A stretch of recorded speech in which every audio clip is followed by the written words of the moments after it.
ملک میں جو بڑھتی ہوئی مہنگائی ہے اس نے عوام کی کمر توڑ کے رکھ دی ہے. جی ڈی پی گروتھ 5% تک نہ لے کر گئے تو 4 سالوں تک ملک کا اللہ حافظ. ایک بادشاہ کا دربار لگا ہوا تھا, ذرا غور سے سنیے گا, اور سردی کا موسم تھا, اس لیے سب خاص و عام صبح کی دھوپ میں بیٹھے تھے.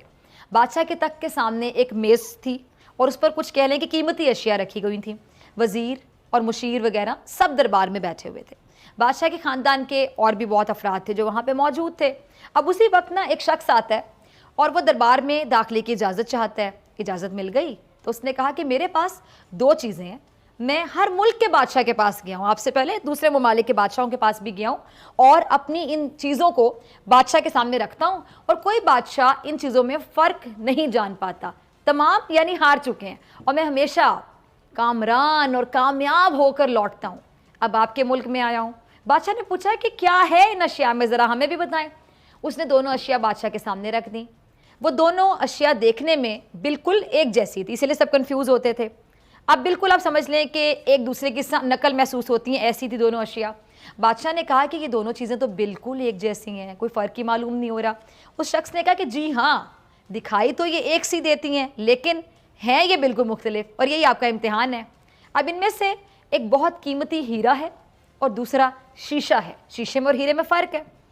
اب بظاہر یہ دونوں ایک سے ہیں, کوئی آج تک یہ نہیں پہچان سکا کہ ان میں سے کون سا ہیرا ہے اور کون سا شیشہ ہے. کوئی جانچ کر بتائے کہ ان دونوں میں سے کون سا ہیرا ہے اور کون سا شیشہ ہے, اور اگر کوئی صحیح پہچان گیا تو میں ہار گیا, اور اگر میں ہار گیا تو یہ قیمتی ہیرا اس کا ہو جائے گا, یعنی اگر آپ پہچان گئے تو آپ کا ہو گیا.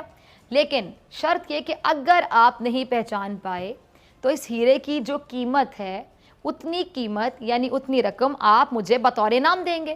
اور اس طرح جب میں باقی ممالک میں بادشاہوں کو ہرا کر آیا ہوں, میں یہ رقم جیت کر آیا ہوں. اب بادشاہ نے کہا کہ میں تو نہیں پہچان سکتا کہ کون سا ہیرا اور کون سا شیشہ ہے. وزیر اور مشیر جو پاس کھڑے تھے وہ بھی بولے کہ ہم بھی نہیں جان سکتے کیونکہ دونوں بالکل ایک جیسے ہیں.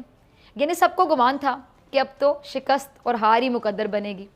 شکست پر انعام کا مسئلہ بھی نہیں تھا, ظاہری بات ہے بادشاہ تھا سامنے, اور بادشاہ کے پاس تو بہت دولت تھی, اسے کیا مسئلہ تھا.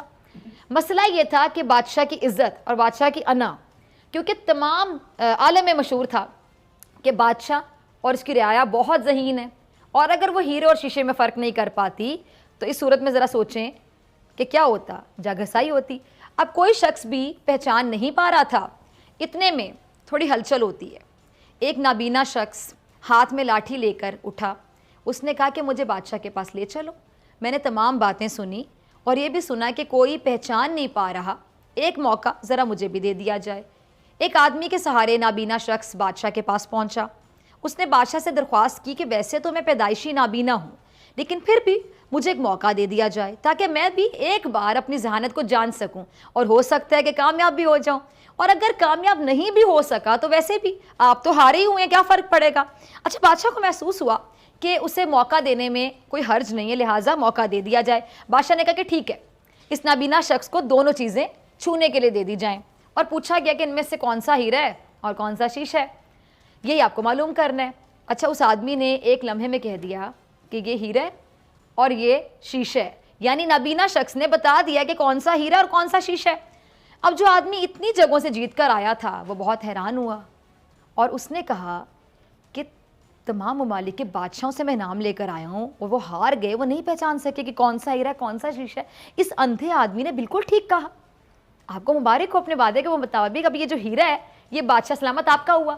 اب تمام لوگ حیران تھے اور وہ جاننا چاہتے تھے کہ نابینا شخص نے کیسے جان لیا, مطلب جو نابینا ہے جس کو نظر بھی نہیں آ رہا, ہم لوگ نہیں پہچان سکے تو دیکھ سکتے ہیں, اب نابینا شخص نے کیسے پہچانا کہ اصل ہیرا کون سا ہے اور شیشہ کون سا ہے. سب نے سوال پوچھا اس نابینا شخص سے اور سب کو بے صبری سے انتظار تھا اس کے جواب کا. اس نابینا شخص نے کہا کہ سیدھی سی بات ہے, ہم سب کہاں بیٹھے ہیں, دھوپ میں بیٹھے ہیں. میں نے دونوں کو چھو کر محسوس کیا, مجھے نظر تو نہیں آتا, میں نابینا ہوں, لیکن میں نے دونوں کو چھو کر دیکھا, جو ٹھنڈا رہا وہ ہیرا, جو گرم ہو گیا وہ شیشہ. یہ کہانی تھی. اور زندگی میں بھی آپ کہہ لیں کہ کھوٹے اور کھرے کی پہچان یہی ہے. جو شخص حکمت عملی اسٹریٹجی اپنانا جانتا ہے موقع کی مناسبت سے, وہ ہیرا ہی ہوتا ہے نا. جو شخص سخت اور مشکل حالات میں گرم ہو جاتا ہے, حالات کا سامنا نہیں کر سکتا ہے اور بنی ہوئی سچویشن کو بگاڑ لیتا ہے, وہ شیشہ ہی ہو گیا. اور جو تمام حالات میں پہلے حالات کا جائزہ لیتا ہے, صورتحال کا جائزہ لیتا ہے, سچویشن کا جائزہ لیتا ہے اور پھر اپنی حکمت عملی کے تحت معاملے کو ہینڈل کرتا ہے, عقل سے کام لیتا ہے, وہ ہیرا ہو گیا. اب ملک کی سیاست پر آ جاتے ہیں. رمضان مبارک شروع ہوتے ہم نے دیکھا ہے کہ ملک بھر میں منافع خوروں کی جانب سے اشیا خورونوش کی قیمتوں میں اضافہ کر دیا گیا ہے اور ملک میں جو بڑھتی ہوئی مہنگائی ہے اس نے عوام کی کمر توڑ کے رکھ دی ہے.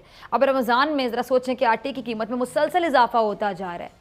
اوپن مارکیٹ میں جو 100 کلو گندم کے ریٹ ہے اس میں 200 روپے بڑھ گئے ہیں اور جو ریٹیل سطح ہے اس پر راشن کا جو آٹا ہے 70 روپے فی کلو پر جا پہنچا ہے. اب آج فیض اللہ کموکی صاحب کی زیر صدارت قومی اسمبلی کی جو قائمہ کمیٹی خزانہ ہے اس کا اجلاس ہوا جس میں وفاقی وزیر خزانہ شوکت ترین صاحب بھی شریک ہوئے تھے. ان کا کیا کہنا تھا ذرا میں آپ کے ساتھ شیئر کر لوں کہ جی معیشت کا پہیہ چل نہیں رہا ہے اور آئی ایم ایف نے پاکستان کے ساتھ ناانصافی کی ہے. بجلی ٹیرف میں اضافے کا آئی ایم ایف کا مطالبہ ناجائز ہے اور ٹیرف بڑھانے سے کرپشن بڑھ رہی ہے. صاف صاف الفاظ میں انہوں نے کہہ دیا. آگے کیا کہتے ہیں جی ڈی پی گروتھ 5% تک نہ لے کر گئے تو 4 سالوں تک ملک کا اللہ حافظ ہے. جی اب جو وزیر خزانہ ہے شوکت ترین صاحب وہ تو کہہ رہے ہیں جی مہنگائی بڑھ رہی ہے اور مہنگائی کو قابو کرنے کے لیے اقدامات بھی کیے جا رہے ہیں, مزید اقدامات بھی کرنے ہیں. اب دیکھنا ہے کہ شوکت ترین صاحب جہاں ملک میں بڑھتی ہوئی مہنگائی کو مان رہے کہ بڑھ رہی ہے اور کنٹرول کرنے کی بات بھی کریں, آخر کنٹرول کیسے کریں گے, کیا اسٹریٹجی ہے ان کے پاس, کیا حکمت عملی, کیا کیا جائے گا, کیا آئیڈیاز ہیں, کیسے کیا جائے گا, کتنے کامیاب ہوتے ہیں. ایک تو مجھے یہ بات بڑا کنفیوز کرتی, ذرا میری رہنمائی کر دیجیے گا. جب ایک بات ہوتی نیت کی کہ نیت کی بات کی جاتی کہ خان صاحب جو کہتے ہیں وہ دل سے کہتے ہیں, ارے کسی کو شک نہیں ہے, لیکن ساتھ ایک ٹیم بھی ہوتی ہے نا. آپ کی نیت اچھی ہے لیکن آپ اکیلے تو نہیں نا کچھ کر سکتے, آپ کی ایک ٹیم ہے, اس ٹیم کی پرفارمنس ہے. اب اس کا اندازہ یہاں سے لگا لیں کہ ابھی 3 سال مکمل نہیں ہوتے, مطلب آدھا ٹینیور سے تھوڑا سا اوپر عرصہ گزرے اور کتنے وزیر خزانہ تبدیل ہو گئے. اب جب کوئی نیا آتا ہے تو اس کے سر پہ جب یہ تلوار لٹکتی رہے گی کہ پتہ نہیں میں کتنے دن ہوں, مجھے کب فارغ کر دیا جائے گا, میرے بعد نیکسٹ کون ہوگا, تو سائیکلوجیکلی اس بندے پہ کتنا پریشر ہوگا, وہ کتنا پرفارم کرے گا. ایک تو یہ بتا دیجیے گا. دوسرا آپ اس ٹیم کا حصہ رہے ہیں, آپ ماہر معاشیات ہیں, بہت اچھے طریقے سے سمجھتے ہیں, اندر سے آپ ساری کہانیاں سمجھتے ہیں. مجھے ذرا بتا دیجیے گا کہ اب یہ جس طرح شوکت ترین صاحب جو بتا رہے ہیں سخت شرائط ہونے کا ان کو باقاعدہ احساس ہو رہا ہے, اس کا مطلب ہے کہ وہ اپنے ہی حکومت کے جو ان سے پہلے اسی منصب پہ فائز وزراء خزانہ رہے ہیں ان کی کارکردگی پر انڈائریکٹلی سوال اٹھا رہے ہیں. پچھلے کوئی 6 مہینے سے حکومت کی طرف سے ایک میں سمجھ رہا ہوں کہ سیاسی نعرہ لگایا جا رہا ہے کہ پاکستان کے معاشی اشاریے جو ہیں وہ سارے پازیٹیو ہو گئے ہیں, مثبت ہو گئے ہیں. تو اس پہ سوال یہ اٹھتا ہے کہ اگر ہماری معیشت کے سارے اشاریے واقعی میں پازیٹیو ہو گئے ہیں تو پھر ہمیں آئی ایم ایف کے پاس جانے کی کیا ضرورت تھی. کیونکہ آئی ایم ایف کے چارٹر کے اندر لکھا ہے کہ جو ملک جو ہیں وہ سنگین معاشی کنڈیشن سے جب وہ سامنے ہو جاتے ہیں, ریزورٹ رہ جاتا ہے, ان کے پاس کوئی اور حربہ نہیں بچتا, تو پھر ممالک جو ہیں وہ آئی ایم ایف کے پاس جاتے ہیں. تو اگر ہم سیدھی راہ پہ چل ہماری معیشت تو پھر ہمیں آئی ایم ایف کے پاس جانے کی کیا ضرورت تھی, پہلا سوال.